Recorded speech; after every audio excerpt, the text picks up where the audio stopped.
Olá! Vamos começar a aula de hoje analisando os crimes e infrações administrativas, e especialmente o Ministério Público.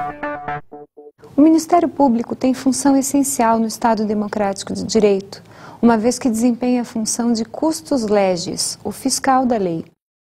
No Estatuto da Criança e do Adolescente, o Ministério Público tem sua atuação disciplinada dos artigos 200 ao 205. Gostaria que você desse uma atenção especial no artigo 201, que elenca toda a competência de atuação do Ministério Público nessa esfera de atuação do Estatuto da Criança e do Adolescente. Observar o esquema para a garantia da participação obrigatória em qualquer ação que envolva a defesa de direitos de crianças e adolescentes, ou seja, sempre que a ação tratar de direitos de crianças e adolescentes, o Ministério Público obrigatoriamente participará desta ação. A falta de participação do Ministério Público acarreta nulidade absoluta a qualquer ato que tenha sido feito neste processo. Essa nulidade, ela pode ser decretada de ofício pelo juiz ou por qualquer interessado. A participação do advogado. O Estatuto da Criança e do Adolescente trouxe a figura do advogado nos artigos 206 e 207. Importante observar aqui que o advogado, nessa situação, representa aquele que vai oportunizar o acesso à justiça. Por isso o fato de ser peça fundamental nesse processo. A proteção judicial dos interesses individuais, difusos e coletivos das crianças e adolescentes. O Estatuto da Criança e do Adolescente previu este assunto nos artigos 208 a 224. Observe que são inúmeros artigos aqui que nós temos que estudar nesse assunto específico. Vamos observar que a partir do artigo 208 são elencadas as hipóteses de responsabilização daqueles que eventualmente tenham ofendido a direitos de crianças e adolescentes. Sempre caberão ações de responsabilização, tanto na esfera civil e criminal, quando esses direitos tiverem sido violados por alguma razão. Além disso, a garantia à educação. A educação é um direito fundamental, já estabelecido na Constituição Federal, também no Estatuto, já houve oportunidade em que citamos o direito à educação, e ele aparece aqui como uma garantia que a criança e o adolescente tem que ter, de poder ter acesso a essa informação, ao processo educacional. Esse processo educacional não se dá necessariamente apenas com relação ao conteúdo escolar, mas a toda a formação que a educação remete. Essa formação é a formação comportamental, é a formação postural da criança e do adolescente, enfim, são os valores que você vai passar no decorrer dessa formação, desta pessoa em formação.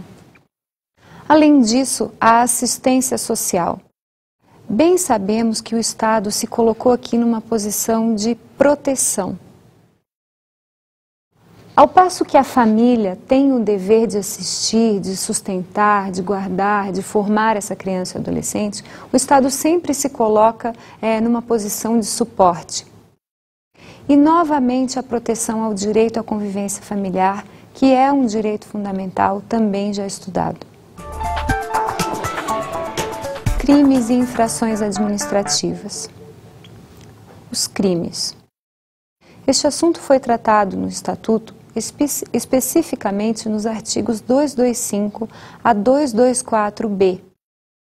Em recente alteração propostas por leis de 2008 e 2009, essa parte final do Estatuto sofreu significativas alterações.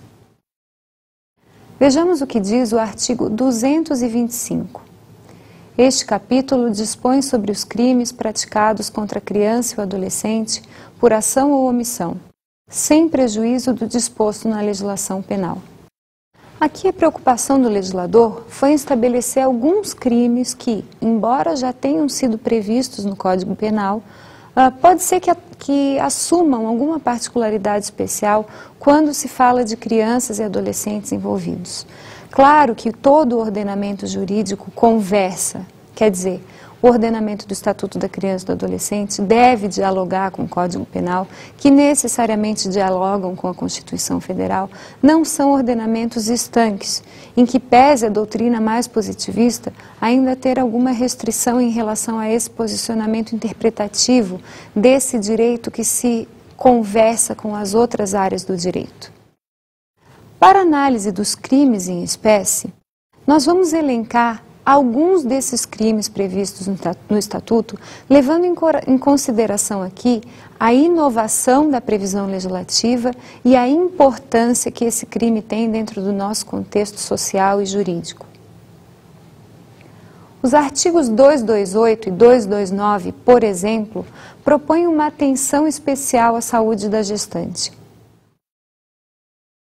Elencam especialmente a proteção que se deve dar àquela mulher gestante que, ao ter o seu filho, possa ter certeza que todos os procedimentos em relação aos seus direitos fundamentais e aos do filho serão protegidos. Então, aqui são aquelas situações em que, por exemplo, o hospital deixa de registrar tudo o que aconteceu no procedimento de parto, ou deixa de registrar alguma ocorrência específica, ou até mesmo, no caso do 229, deixa de identificar corretamente o neonato e a mãe parturiente. Por que isso é importante? Nós sabemos que já há muito tempo a adoção brasileira é uma realidade no direito nosso e na sociedade nossa. A prática da adoção brasileira é uma prática ilícita. Entretanto, em função do princípio do melhor interesse da criança e do adolescente, se eventualmente uma família adota uma criança sem ter passado pelos procedimentos específicos, pelos requisitos de habilitação, por todo aquele processo que nós já estudamos da adoção, eventualmente pega-se uma criança que foi encontrada em abandono e traz-se para o seio dessa família. É importante observar aqui que, embora o procedimento não tenha sido o mais correto ou o correto, os resultados são benéficos em regra. Claro que, em ocorrendo a adoção brasileira, se os resultados não forem benéficos, são os casos em que esse processo vai ter que ser apurado, vão ter que ser verificados os envolvidos, enfim, toda uma questão paralela que vai nascer a partir daí. Mas, em regra, aquela família que faz a adoção brasileira são justamente aquelas pessoas que já estão aguardando a adoção há muito tempo, que já estão desgastadas pelo processo de espera e que, por uma coincidência ou outra, acabam inserindo aquela criança que foi rejeitada pela família originária no seu convívio familiar. O problema aqui, e aí voltando para a questão da proteção que esse hospital tem que dar à parturiente e ao filho, é que em alguns casos essa mulher, em função do nível social ou da falta de informação que ela tem, pode ser vítima de alguma situação envolvendo o tráfico de crianças. Imagine a situação em que essa mãe, sedada numa situação de parto, não sabe direito o que aconteceu e acaba sendo comunicada de que o filho faleceu ou qualquer coisa do gênero, e essa criança já está encaminhada num processo de adoção ilegal. Por isso é a preocupação do legislador em punir aquele que não registra, não acompanha, não preserva a saúde da gestante e do filho.